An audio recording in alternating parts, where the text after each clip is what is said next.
Hello, real estate rock stars. This is Sarah Denny from Indiana, and today I have Todd Nagrath with me from Boston. He is a NAR 30 under 30, and we're so excited to interview him and learn how he rocketed success so fast. So, Hans, welcome to the show.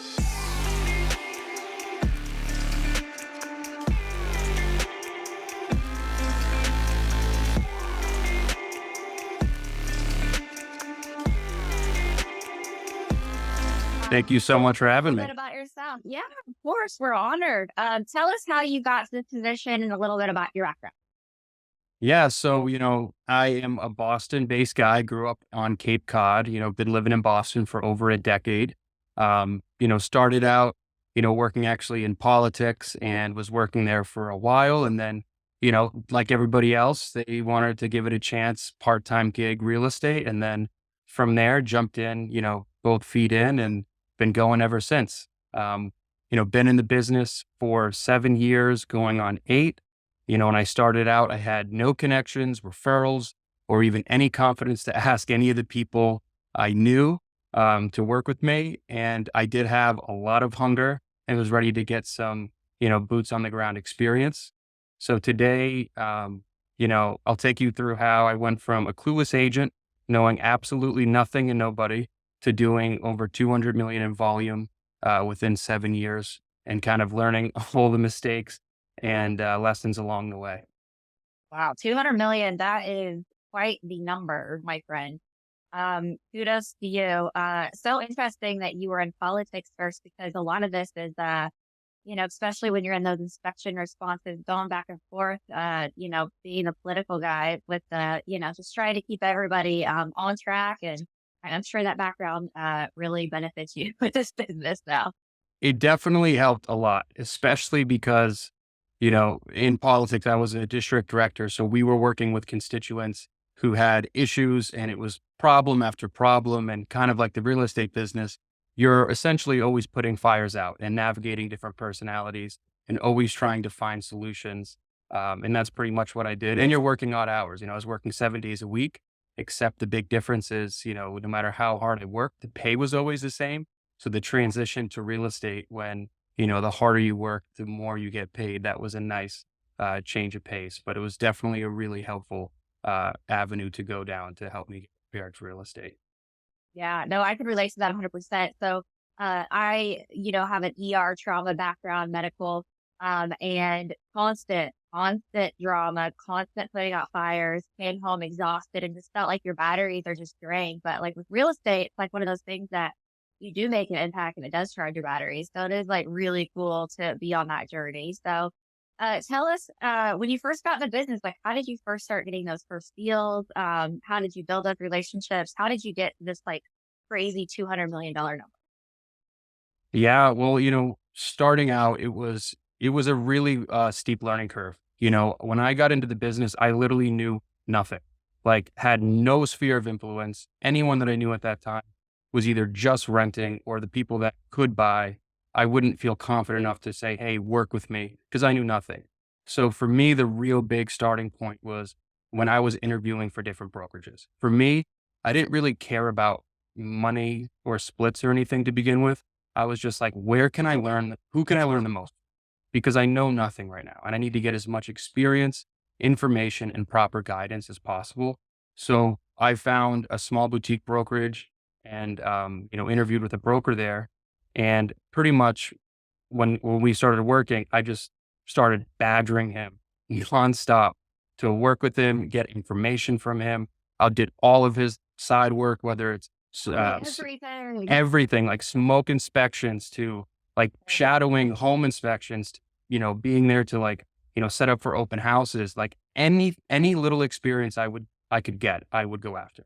And, it started off like a little slow, as any broker, like, most brokers are super busy, just trying to maintain what they have, sometimes doing business to keep, all the bills paid. So I was borderline to the point of being annoying, but I was really hungry and I needed all the experience I could get. And since I had no sphere of influence or ways to generate business on my own, I kind of started, getting leads given to me.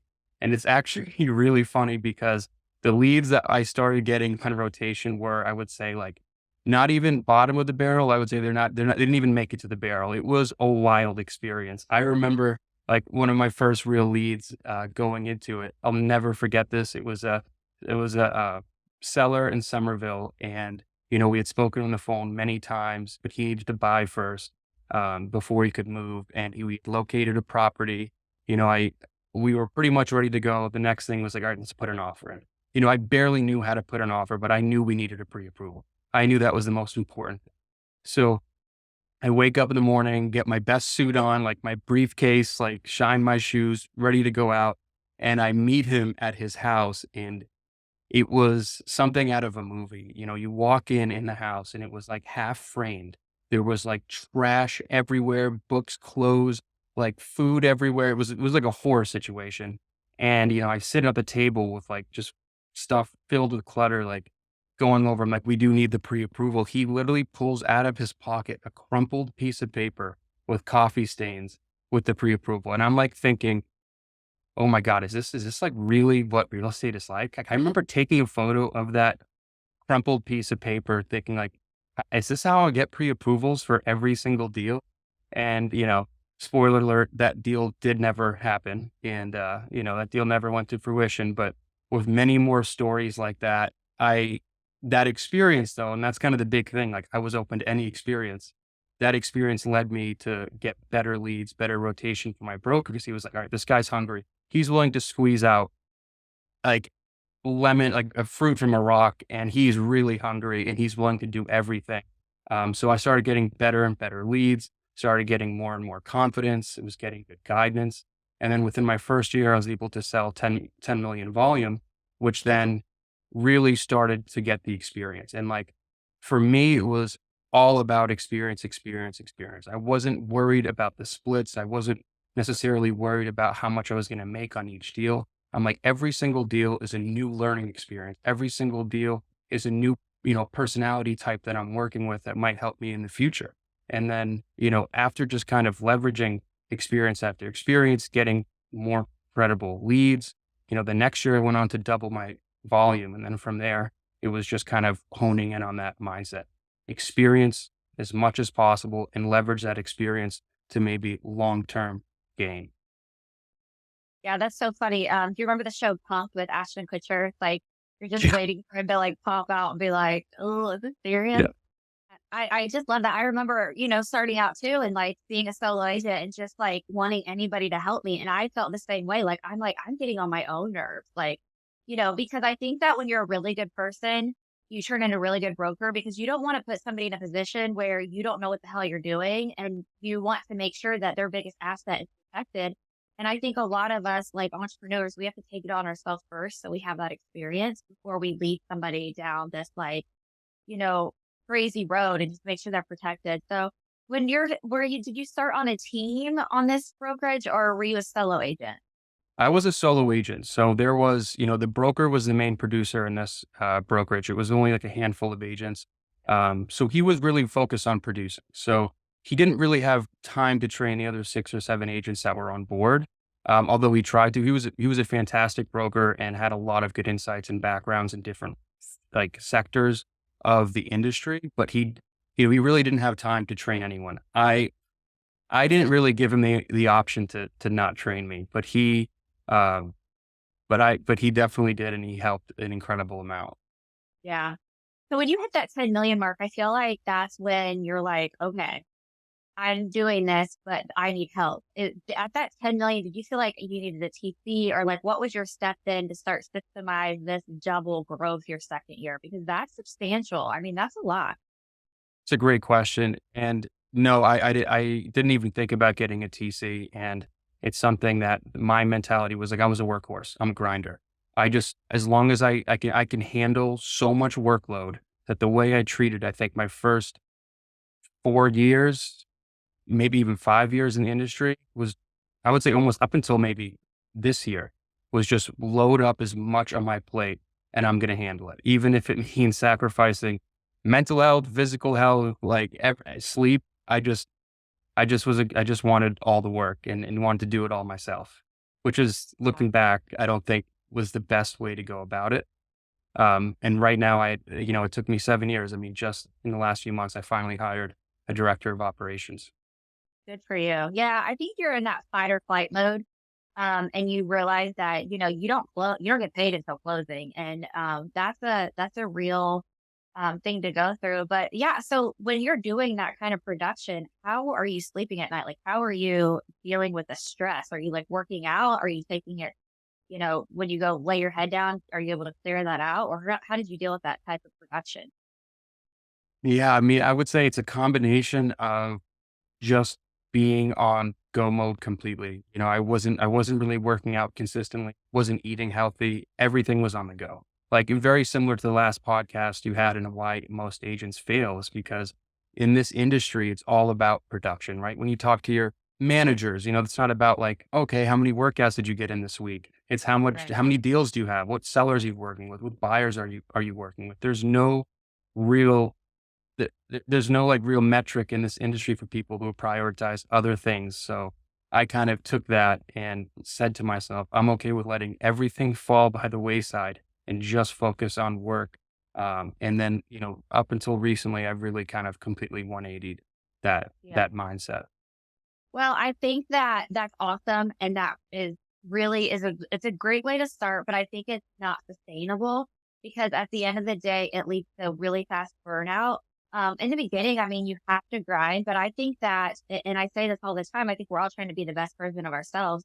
And, you'll come to find out that that's like eating right, sleeping right is the holistic intent because at some point you just keep giving without filling up your cup. And that's why you have to put your oxygen on first when the plane's going down because you have to be able to help the ones around you. So, that when did you have that kind of aha moment that, okay, I need to take this holistic approach to my life here?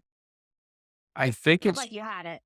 yeah, I think it started to set in, I would say like really started to like marinate with me like last year. And now I would say I've really implemented it within the last quarter. So, I mean, this is like over 7 years and it's taken me to like now fully implement it, making sure that when I'm with my partner, I'm with my partner. When I'm with family, I'm with family. And there's do not disturb, that's off. If it means like if I'm trying to get a run in or do anything for myself, I know, okay, I've made peace with I might miss that phone call. Something might happen, but I've made peace with knowing that it's okay because in the greater scheme of things, like I have to take care of myself first. Yeah. Yeah, that's so interesting. And I think, that always reminds me of the words be here now. And that took me a really long time to realize because at the end of the day, the people in your life are the most important. And this business gives you so much luxury, but carving out that time and not, I can't, do you remember like dinners, how many dinners you went to and you were on your phone the entire time? And whoever you're with, boyfriend, girlfriend, wife, husband, like, you're so annoying. Like, what about me? And you go through this like tug of war until you, find a balance. And it's not hard, but I do feel like honestly, looking at the other side of it, when you create those boundaries with your clients, at first they're annoyed, but I mean, I'm a mom. I have children. Like, you're not my number one, And I think that when you have the time and you cut it out, hey, we're going to talk at this time, and you have 120% of my attention, and you're going to feel like the most important person in the room right now. But I've got to take care of this. I'm not missing ball games, that kind of stuff. So that's a really hard, pivotal moment in a, successful realtor's life when they realize that. Without a doubt. And like you said, like you can't be like 50% with one person, 50% with your client. Both are going to suffer. When you're with your kids need all your attention. When you're with a client, you budget that time to be with them 100%.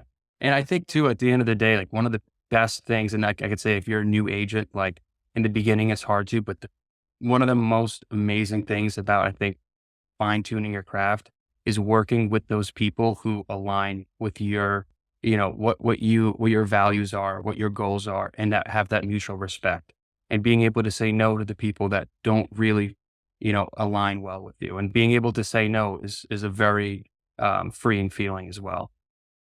Mhm. Yeah. I agree. So outside of the leads, you were getting some leads from your boutique or your brokerage. How were you organically getting leads on your own? Like, what did that look like? Was it open houses or what was your draw those people in? So for the first few years, it was primarily leads given to me. And I would do open houses as well. My first deal was from meeting someone from an open house, and I was doing open houses every single weekend. So I would make contacts with people there. And then after 2 years, it started to change. It was fear of influence. It was referrals, and that started to grow and grow year over year. Like when I hit 2021, that year that was a record breaking year for me at that point.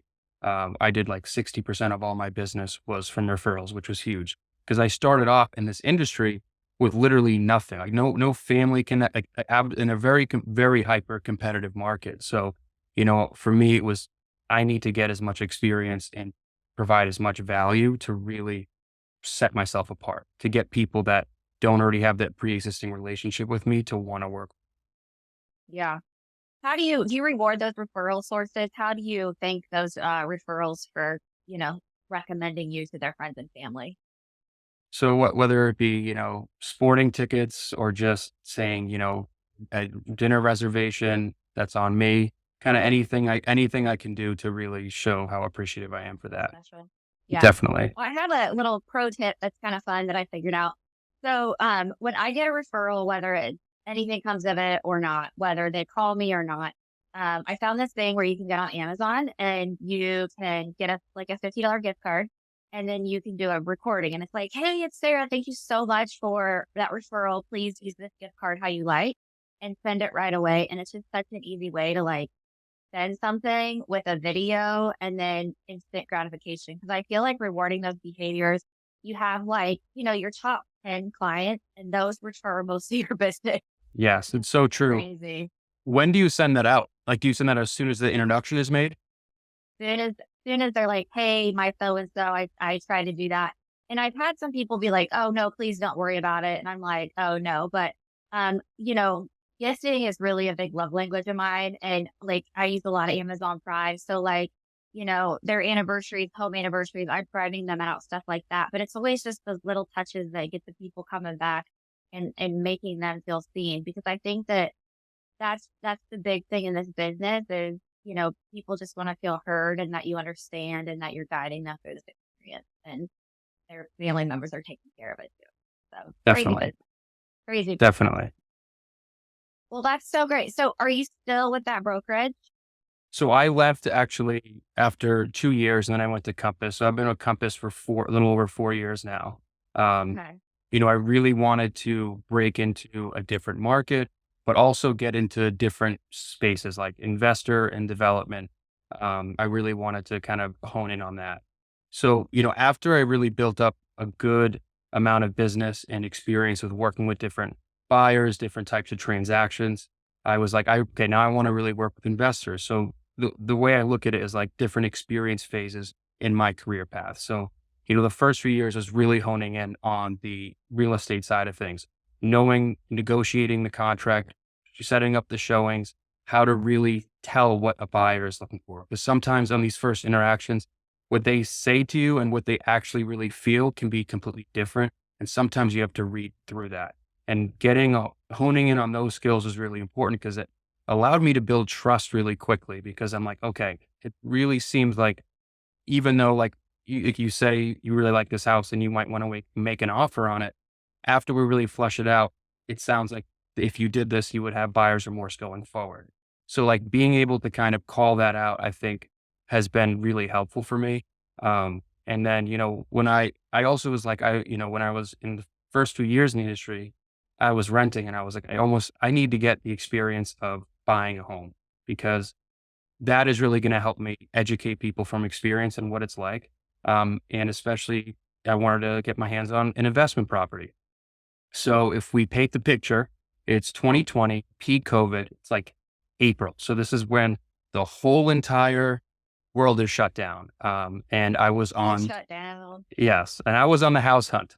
So I was looking at multifamilies in the Boston area and I had consumed, like before this, like I had consumed, I think every single podcast, book on real estate, investing, selling. And I always was feeling, especially on the investing side, I was always feeling a little like, like discouraged because they're talking about investing in areas where it's like 100K gets you 4 units. And like over here where the median sale price for a multifamily is like $1 million. So achieving That's in that, Boston, not I know, here. and I know seriously. And I was like, this is like, Indiana.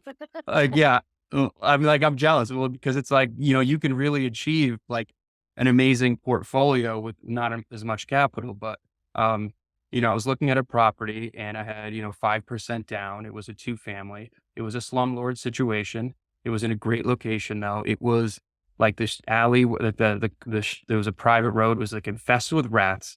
It was like, the numbers made sense and I could afford it. And I think long term, it would have been it was a great deal, but it was scary. Like we could barely see the place. Like the only way I could move in is if the first floor got vacated. So I had to kind of, work with the seller's agent to get the tenant's information to make an agreement with them to leave so that I could actually qualify for the loan. So dealing with that and the appraisal issues, like being all hands in on that experience was like invaluable. And eventually, we were able to close. I was able to, start doing renovation work. And I will say this is actually really a funny story.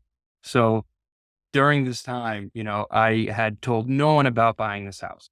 And the day after I closed, I called my dad, who I'm very close with, and said, "Hey, I'm looking to buy this property." No, like knowing that I didn't want to tell him beforehand, just because I know I You don't don't think want to he be would, talked out of it. This is and I don't want to exactly. I don't want to be talked out of it. I've seen buyers' parents kill so many deals that I'm like, but I'm like, now that like I think he'll be really proud of me. So we walked through the place and, to my surprise, he's like, "Hans, this house is a shithole. Don't ever buy this. This will be the biggest mistake of your life. It's peak COVID. The market's going to crash." All of that. I didn't expect it to be like that, but he went like just completely lambasted the whole thing. And I was like, "Yeah, Dad, actually, I closed on it and it's too late." And, it was fine. Fast forward a couple years, he bought a condo in that same neighborhood and told me it was the best investment or best decision I ever made. And I always remind him of that anytime he second guesses me. So, just that experience helps me with like dealing with buyers. Like if they have like parents second guessing them, I can tell them this is exactly what happened to me.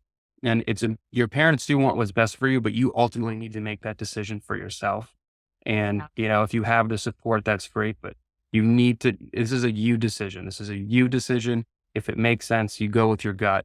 And like just having that experience, I put together 3 multifamily deals later that year with the same Right. buyer type as me, the same, like this dealing with the same thing. And just having that experience gave me such a level of confidence because I'm not speaking from a theorizing standpoint. I'm speaking from Yeah. what I went through and experienced. And these are my, very honest, like these are my experiences with this situation.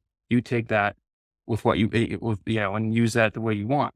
And I can set Yeah. expectations that are realistic. It's like, yeah, I had bursted pipes. I had to do a full gut renovation. I had to get new trash pails because the rats were there.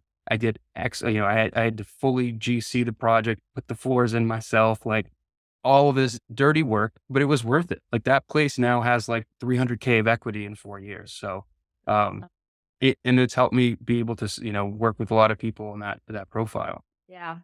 It's like when you go through something like that, it like gives you your bachelor's degree in real estate. Exactly. And then Exactly. you can articulate from a place of honesty and you come off as authentic because you have that experience. You're not just BSing someone because people can see right through that. And I think that it's hard to sell real estate when you never bought real estate because people 100%. must feel that imposter syndrome. But yeah, I mean, so funny. My first flip was a luxury and he locked my house to do it. And, uh, the parents were like, "Yeah, that's crazy." And then I remember, we bought one last week and just flip, and the comment was, Maybe we should give you a little bit of money I mean, it seems like it's pretty easy to make money." And I'm like, you know, so it is full circle. And I do agree. We're adults. We make adulting decisions. And some of the biggest lessons we learn is, if you just break even, I don't think that's kind of a win on your first one. And if you can 100%. turn that into something great, I mean, we have one chance at this life. And if we can't bet on ourselves, who can we bet on? And I really think that when you really get really focused and crystal clear on your intention and you bet on yourself, you're going to make it work. And if not, you're going to learn a hell of a lot. So I think those are the life lessons that entrepreneurs, get to take. We're not going to a 9 to 5, 5 days a week and doing the same thing. Every day is different, and we're just trying to get everybody to the finish line. And that's, it's hard, but it's everything. So, but really cool. That's cool that we're telling our brokers all the time, you need to diversify your portfolio, because in this business, you never know with rate. Maybe you need to do a flip. Maybe you need to do an Airbnb. Maybe you need to be able to help investors get there. So a million different ways to do it. And that's what I think is so cool about these type of podcasts is you get to hear people's different points of view. So what kind of podcasts, what were you into when you were in that like, kind of growth phase? Bigger pockets, I was reading a lot of the Gary Keller books, was doing like, the real estate investor. I was actually just pretty much everything that I could get my hands on. Yeah. So yeah, same. Like when I got started, I was still practicing medicine and I was like, man, I don't have time for all this. I need podcasts. So actually this podcast is kind of what got me over the hump and, just Aaron and the mastermind and learning about this holistic approach to business and the miracle morning and, Yep, the miracle morning. Yeah. all the things that go with being a stellar human being because you want to show up for everybody. And like I said, you just have to fill in your own cup too. So I think that's such a good takeaway. But it's really interesting how you go from that complete grind to like, I can't sustain this forever. I'm burning the candle at both ends. Like I've got to figure out a way to balance all of this. So many of us don't have a finance background. And this has been something challenging for me is the P&L and all the stuff that I just don't like to do. How have you kind of managed your financials? Have you hired out for that? Or are you doing QuickBooks? Like, what's your CRM? Tell me about kind of the systems that you kind of put in place to scale to this level that you're at. Yeah. So for financials, I have like a accountant team, CPA. So they help with the P&L. And then I have someone that actually separately does all the QuickBooks and organizations quarterly. So I get to see what I'm spending, what's going in, what's going out. And my mentality is, at least for still to this day, I invest so heavily back into the business that's where like all my money, I would say, is like most of the spending, those big ticket items are going back into.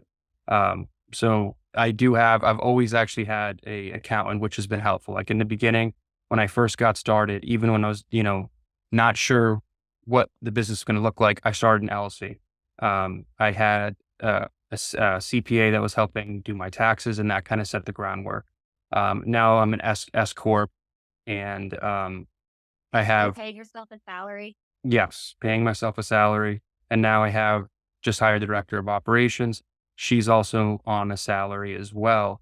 And I will say there's also some interesting ways to structure that. Like, let's say you're at the point where you think you need help, but necessarily don't know if you can swing it financially. You can structure your salary with whoever you hire in a split between partially being a W-2 and then partially 1099 as a flat rate on every deal you close. So you do have that peace of mind that there is a shared vested interest in, each of your success. Yeah, I think that's really interesting too. So like my first hire was a TC.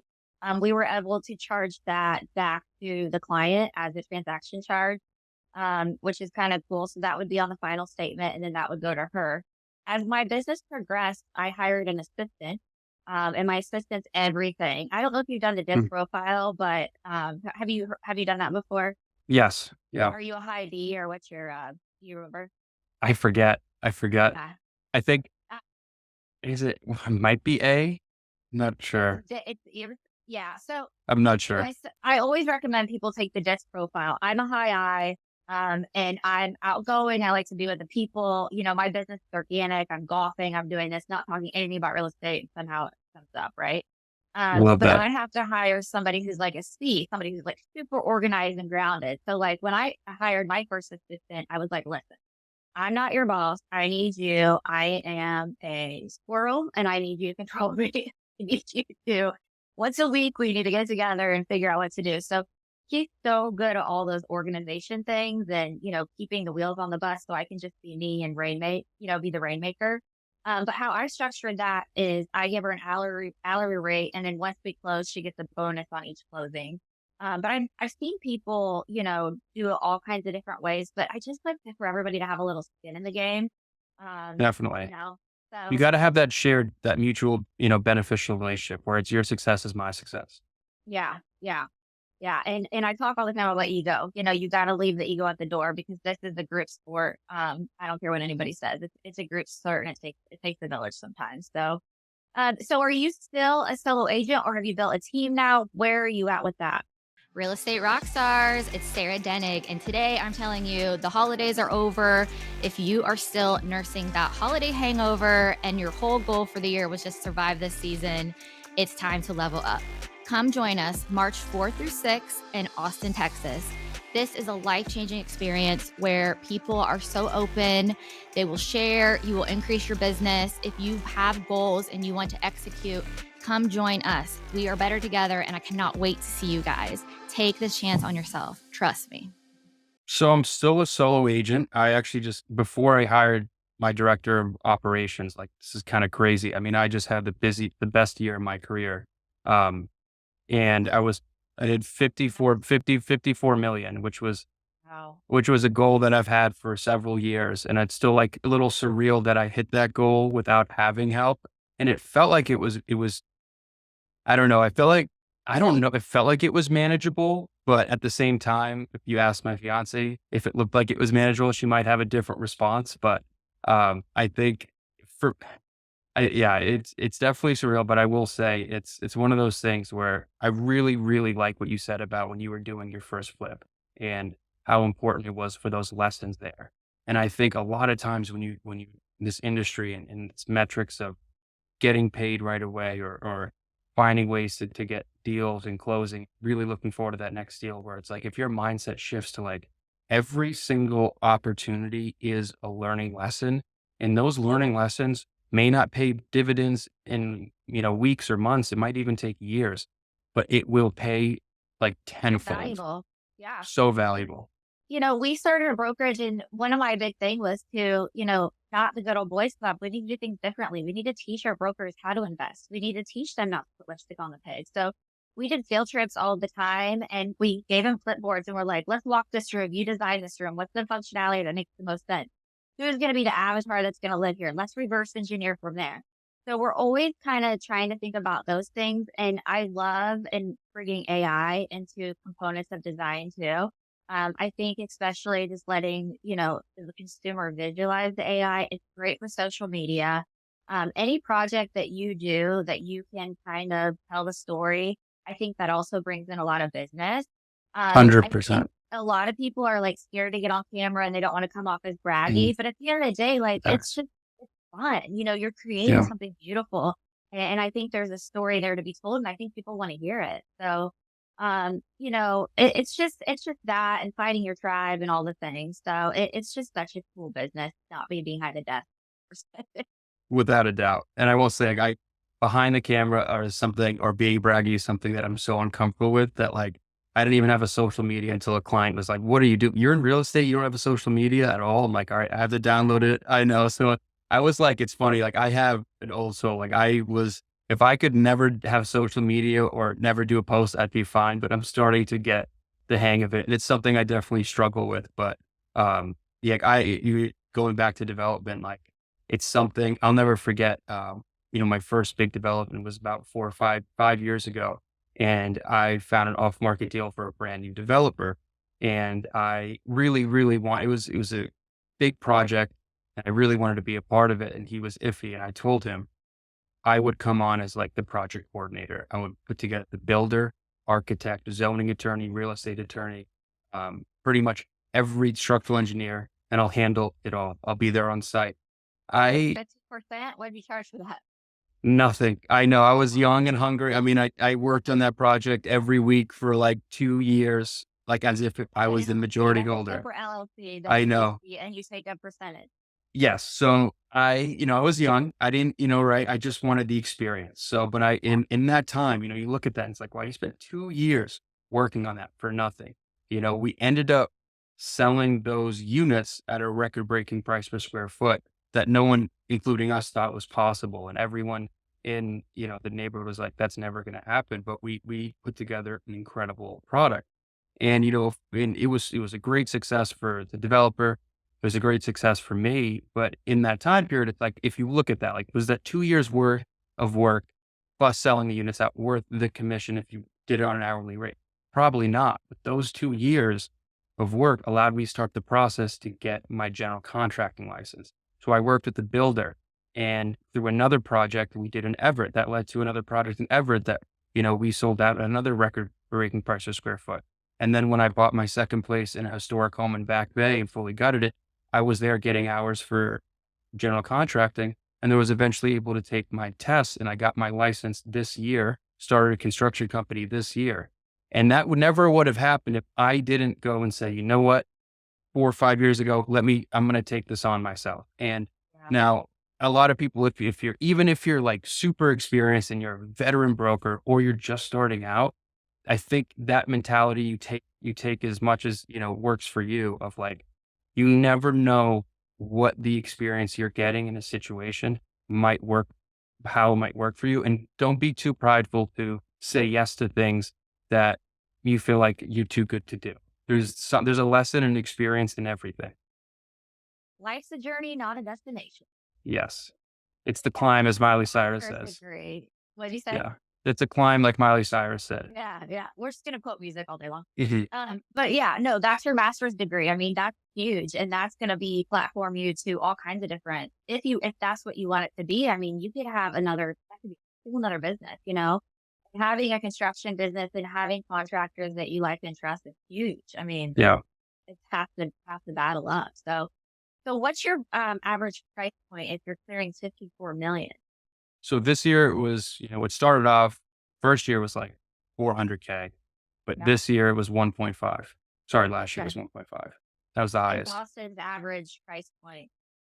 So Boston's pretty different. Like the main neighborhoods, like I live in Back Bay. So like, your median sale price for like Back Bay, Beacon Hill, South End condo is around 1.2, 1.3 for a condo.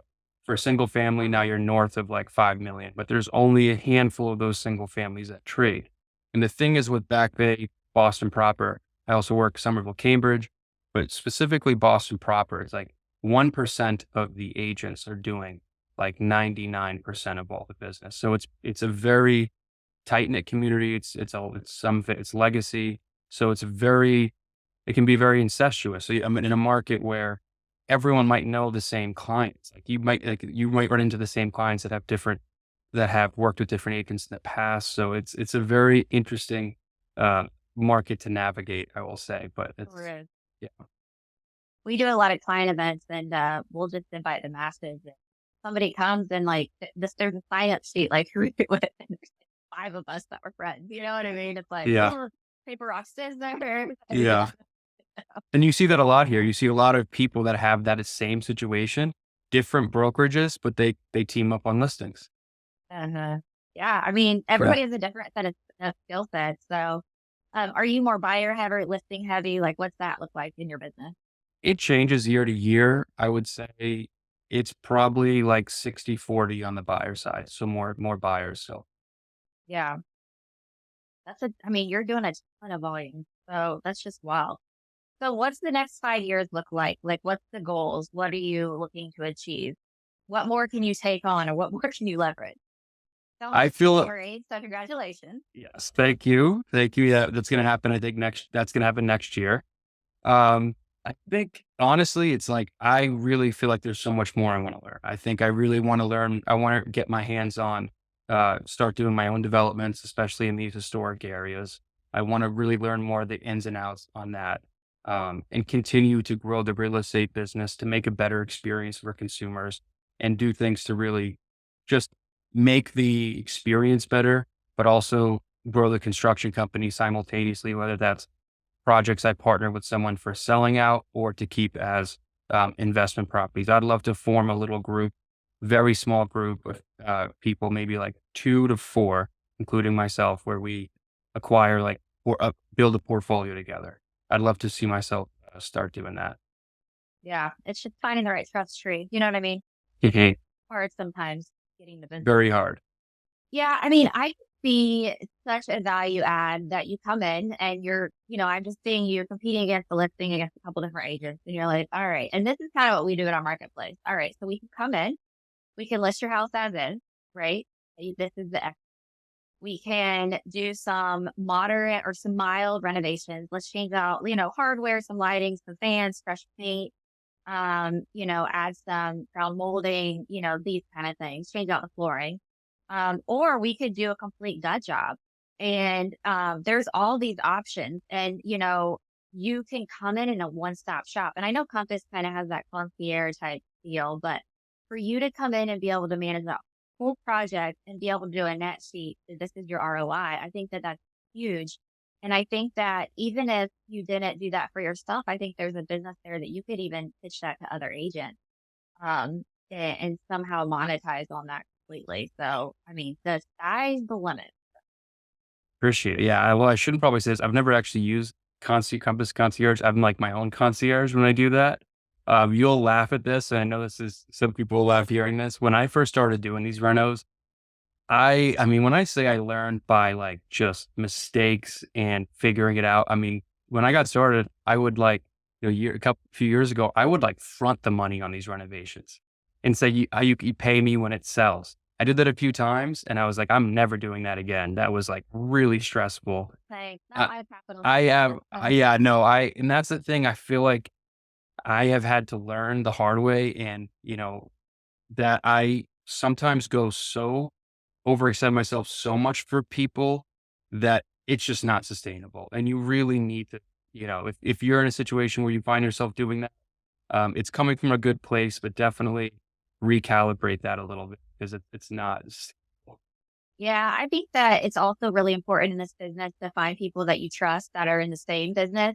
And I think that's one of the big things with the mastermind that we have in Austin every year. Like Christina is another one of the first people who are starting to host this. And we would have accountability groups. And what are you doing in your market? What am I doing in mine? Am I crazy? Like, is it crazy to spend this much on X, Y, and Z? Because, in my business, I go in, I pay for the deep cleaning. It can be $800. I go in and personally stage for 2 days. I'm sending furniture to people's houses. I'm spending up to $1,000 in, videos, sunset, all these things. And like most people in our marketplace don't do that. And I've been burned before. Like I've walked away and left thousands of dollars on the table. But I think that when you find what sets you apart, it's really helpful. But I think it's always going back and being like, well, could we split that cost? Like I think it's just Definitely. constantly reflecting back on your business. Is this right, wrong? Should I do this different? I want to be better than the average person, but I don't want to like drown. My husband says I just like to give money away. And I'm just like, well, I just have a big heart. I'm the same. I have fiance and my colleagues have said the same thing. That is so, yeah. So we're very similar in that. 4 million. I think you're okay. Yeah, I mean, that's the thing. I mean, you see, like, I think people see the volume and, I think that's a big killer in this industry is comparison to like, I might have Yeah. done 54 million, but I reinvested so much in the business that like someone that maybe did like 30 netted the same amount as me. So there's still more behind the numbers, and what you do. Yeah. Like there was a listing last year that I made a horrible mistake on. And, I had to eat like a 30K bill on the listing. Yeah, so it was like What kind of mistake was that? This is good for the listener. it wasn't really I mean, I would say it was a mistake I made. It was a buy and sell situation and, honestly, I really wanted to get the listing, so I had agreed to do X, Y, and Z for the renovation and staging. Mm. Both ended up being like 4x more than I anticipated, and I just had to get stuck carrying the bag for that. Even though in the sale, it translated to, like 200K plus what the top broker in that market had quoted that seller. But I never was like I was never upset about it because to me, honestly, it was like, yes, of course, if luckily financially it wasn't catastrophic for me, but it was like, I'm never going to make that mistake again. I'm never going to make that mistake again.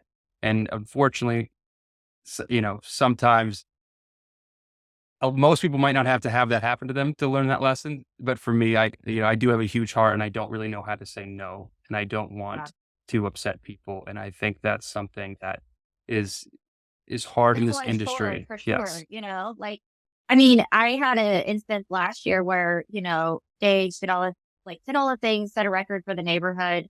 And then they were from a different state. They were moving back to that state. Well, in their state, they're not used to all the appliances staying. So like we they did their final walkthrough and they took the refrigerator. And it's just so I bought a $4,000 refrigerator and I did not want to burden them with it. It was already on a truck to a different state, but it's like, okay, so let's circle back. When we go through this, we can't assume that people think that, you know, the the washer and dryer is a way to go, in our Mhm. market. That's not always, but like a refrigerator, stove, oven, like that's on the MLS it stays, but I should have articulated that. Yeah. And now I'm going to pay for it because I'm not going to ruin this experience that's been killer over 4K. But Sarah, do you realize like how rare that is to be like that? Yeah. Most agents would blow a deal up and a relationship up for that money. And like I am the same exact way as you. My mentality is like people, and I can't like stress this enough. The long term, because like yes, you had to go out 4K, but if you didn't, if you fought that, you saved yourself a lot of time and headache by doing that. Because if you fought it and had to go back and forth, now it's a negative experience that could lead to a negative review, that could lead to a referral that you would have gotten but didn't. So there's so many like compounding effects to decisions you make now, that a lot of people can be very nearsighted in this industry. And that's why we've seen as realtors deals. I've seen multi-million dollar deals almost fall apart for pennies, for thousands of dollars, If it's Betty, do not be petty. for a couple of thousands. But like that's why I think it's like you realize we're all on the same team here. Everyone has different families, lifestyles, financial responsibilities and situations. But if people in this industry, I feel like really realize we're on the same team, we're trying to do the same thing, cultivate a good experience for both of our clients.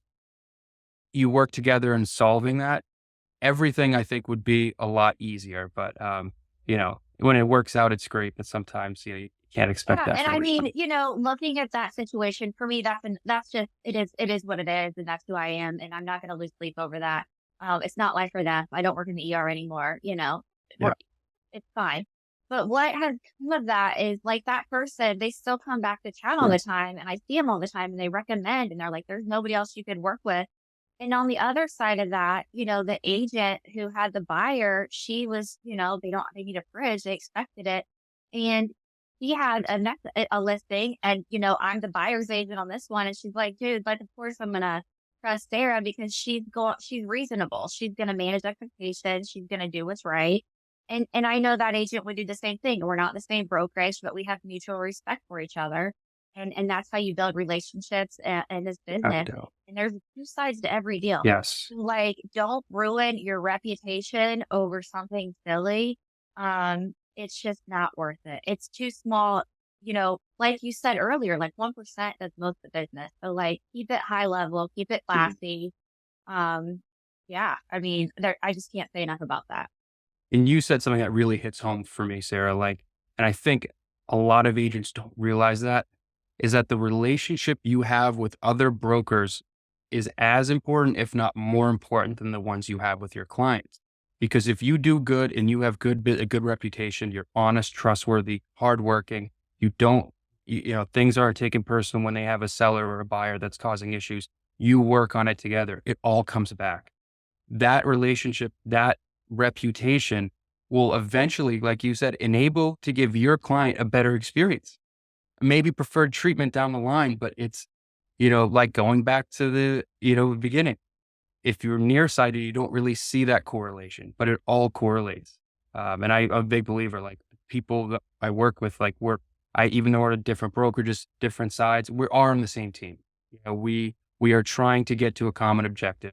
And, you want to do things, with integrity and honesty.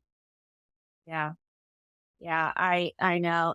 It's great to hear that. And I was just thinking about too, it's starting out so naive to like getting where you're at now. That's so cool. When I first started, we used to I would always try to get the new agents together and like, let's mastermind. Should we do door hangers? Should we knock the doors? And I was just thinking of one of the agents was talking about, oh yeah, let's farm our neighborhood.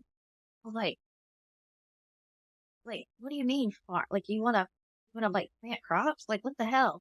And she's like, no, farm your neighborhood. And I'm like the queen of farming, you know what I mean? And I'm just like, you just don't. No, no. Oh my God, the learning curve is so steep, and it's like, you pass your Right. exam, you get the license, and it's like you learn absolutely nothing, at that point. Oh yeah. And there's so much to learn, and there always is so much to learn. Like I will never ever claim to know it all or like be like, oh, I've been in it for almost a decade. I've seen this and seen that. No, it's like, you know, my key is like stay humble, stay hungry, and essentially like there's never enough to learn because every deal is a new experience, new lesson. And everything's constantly changing, you know? Mhm. Um, and, to be a trailblazer in your market, I'm sure that, doing that type of production that you just see so much and you can add so much value. It will be interesting to see what you decide to do if you grow a team, if you, what you decide to do. Is Compass a big player in your market? Yeah, they're massive. They're like the number one or two in my market, and they have a lot of agents there. So it's like a ton of agents out of that office, but similar to like any ratio. There's a lot of great agents in that office that do a great amount of business. Yeah. So what else? You said you're pouring a lot back into your business. Is that a lot of marketing dollars, or what else are you spending your money that you feel like you're getting like ROI or it's bringing more business? So a lot of marketing dollars, whether it's digital ads, like social media ads. I'll advertise on different like platforms, whether it's like realtor.com, Zillow, advertising, and like just reinvesting a lot into like different subscriptions systems, like whether that's like a big tool that I use a lot, like Loom. I do a ton of Loom videos for like clients that are out of state and kind of do an overview of neighborhoods, different markets, the property, so they can see everything up front, which is really helpful, or tell them the offer process through using those videos. And then definitely like giving back to clients in different ways as Yeah. well. So like on realtor.com, are you advertising listings or what are you doing specifically kind of there? So both listings and then also listings and leads for both. Okay. That's interesting. Yeah. Yeah, we still do a lot of snail mail here in Indiana. So like if Mhm. we get a listing, we do the whole neighborhood. We use something called Wise Pelican. I don't know if you used that before. I've never heard it. You basically buy the neighborhood. And so like let's say my neighborhood, for instance, just trying and something for new agents is like I have always tried to be the mayor of my neighborhood. So join your Facebook group, post on there, add value. You can have events, but like if I have a listing, I put it on there, I send out just listed. Um, and then it just is crazy how the snowball effect. And once you have so many signs up, everybody just kind of knows that you're the mayor of the neighborhood and they trust you because you've set records for the neighborhood. And at the end of the day, if you're adding equity to people's pockets, I mean, that's huge. So 100%. yeah. And it's a long game. I'm sure you had a strategy that you followed for year over year, and it didn't just happen overnight. Like how long did it take after you did the farming and these campaigns until you really started to see the results? I mean, probably a year. Yeah. And then it just kind of snowballed to where, like last month I had 3 listed in my neighborhood, boom, boom, boom. I mean, all the signs up, which is a really cool feeling, but it's the work you do today is where that comes from. But I remember, early on just printing out CMAs and going door to door with door hangers and just, hey, I'm Sarah, um, one of the last listings, they had pods in their driveway. I just knocked on the door and said, "Hey, I saw you have pods. Like, do you need help with any contractors or, because I think we're a wealth of knowledge for all the things, and you want to be that person that I need my carpet cleaned. I'm not selling my house. I know Sarah's gonna know somebody. So like building that pipeline of good people to recommend, and that also constantly changes. They're good until they're not. Exactly. And that's it. Way. And that is a great point to bring up because that is something I've had to really bite the bu- like bite the bullet on. Like I've recommended people that have been amazing for certain clients that ended up being, a shit show for other clients. And it's a direct reflection on me. So it is one of those things where no matter what stage you're at, when you do send a recommendation to someone in any capacity, make sure you say to them, this, like, if you've used them directly, I've had good success with them. If there's any antics about them that you might know in terms of like, they might be slow to respond or they take a while to get the quote back, scheduling might be an issue, but make sure, always preface this when you send a recommendation. Always say, make sure you talk to other people as well, see who you're most comfortable with and make the decision based on that because, one experience is different for everyone else. I've had great success with this person, but you need to be comfortable with them after meeting with them to decide to go on because I've had situations where I've had recommended people who were great, that issues happen. And then it ultimately does reflect on you. Even if they say, oh no, it's not your fault. It does. Like, even if you can't see the reflection, it is there. So it's going back to the slippery slope of wanting to be there for everyone and, being able to be a resource for everyone. But at the same time, when you're overextending yourself, that hand can then get, cut. So, Yeah. I'm always kind of vetting that person to be mhm, like, do you want the good old boy who's going to get in mhm, and do a really cheap job? Or do you want like the high and tight, like this mhm, contractor? And then also it's such a good touch point to follow up and just say, hey, how did they do? I recommended them. So I just want to make sure they gave you great service. Because if I put my name on it, it's got to be stellar. And that's just another touch point, another tie that bow, polish that conversation. So definitely. yeah, that's a great tip. So well, so amazing. I don't even think we got into 30 under 30. Tell me a little bit about that really quick before we wrap up. Yeah. I mean, Okay. I know it's like I could talk for a year. I'm a talker. Um, yeah, it's been a goal of mine since I first read about NAR's 30 under 30, and it's something that I've always wanted to pursue. It's a pretty amazing list of past honorees who have done incredible things and have made kind of waves in their market. Um, and I've been working towards it for years. First time I applied, I didn't get it. Second time I didn't get it, and then I waited a year or two just to kind of really kind of really take the time to fully invest into the application and actually do a video. And, getting that award was an amazing experience and it felt really fulfilling because it reminded me of when I first started to where I'm at now. And it was great to be a part of such a great group of people. And we actually are on a group chat still and we connect with each other for all the 2020, four winners. So it's just pretty cool. That's really cool. So what year did you win that? This year. Oh, wow. Yeah, Yeah. this I has mean, that been, definitely comes with some bragging rights. That's amazing. I just, yeah. I would be like 30 for under, it would be on a t-shirt, a hat, like Yeah. be I everywhere. wish I would, I am like my worst advocate sometimes with that kind of thing. Cause I'm like, I really worry about coming off a certain way. So I'm literally like a secret agent. That's like, and they always say like, don't be a secret agent. I really need to be better at that. Unless like when I'm face to face with a client, when it's just us and I'm like, then I really showcase this is what you need to know. That's when like the confidence is the highest. Everything outside of that, I feel like I need to be okay with being like, hey, I'm proud that I did this. You You know, need like a hype friend who's just like, look at him, 30, 30. that's my At our grandma. brokerage, we all do that for each other. Yeah, Your grandma. that's my grandma and my soon to be mother-in-law and mother. Oh, Yeah, oh.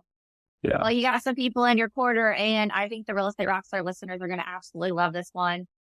We would love if you could come see us out at the mastermind this year. I heard you say David Park or Bigger Pockets. David Green's one of our speakers this year. oh, awesome. Yeah, we are stacked and we are excited. So this Where's the mastermind? year, it's in Austin, Texas, March 4th through Okay, the 6th. So, awesome. I started listening to this podcast and then now I'm hosting it all Mm, because of this organization that's really, all the holistic stuff. I give that all that to, being a round agent and really figuring it out and having people that I can talk about because sometimes it's hard, especially when you're kind of in your bubble to talk about your success, and brag on yourself. But it's nice to have a group of people that you can really be open and talk about money and stuff that's like, you're not supposed to talk about that, but mm, a group of people who you really can and talk about pain points and how to grow. Because sometimes it's kind of hard to come out like on these podcasts and talk about the things that it really is a struggle. The mental health is definitely. really hard in the beginning. So, We do yoga some mornings. We do a 5K. We go out karaoke. We hang out. Oh, I love it. Yeah, it's just a really cool event. So you'll have to Yeah, check that out. definitely. And I will say like your authenticity and like how genuine you are shines through just in like the first interaction. I think a lot of people like, I think, and that's the thing is like, once you get confident and okay with like being who you are, that's when things start to really come into the fold because no one wants a fake self. You be your genuine self, whatever that is. And it really like, it shows. Like if you're faking it, it shows. When you're authentic, Everybody else it's is real. taking, honey. They are Yes. taking. Might as well be Yes. yourself. Without a doubt. Well, it was such a pleasure to meet you. And I know you're going to do a huge thing. I have a feeling you're going to be on like Boston selling Sunset one day. I don't know. I'm going to be in Boston and be like, let's go see the little burgers. Yeah, I might just be, I might be at Wahlburgers watching Selling Sunset before I'm on it, but I'll take that. I'm a big burger Wait, guy. I just DM'd the brand new. Have you watched the New York one yet? No, I haven't watched. I need my fiance loves watching those shows. I don't know. They're not my cup of tea. No, I love all the Yeah. watching TV. I DM'd her and she wrote me back. And No way. yeah, and I went to New York last month and I tried to DM Ryan Serhant to hang out and he did not write me back. So Ryan, if you're out there, I'm still waiting on that call. Blow him up. Blow him up. Don't every day another DM. He'll respect the persistence. Me. He'll respect the persistence. I know. All right. Well, congratulations on all your success and I can't wait for this one to come out. Awesome. Thank you so much, Sarah.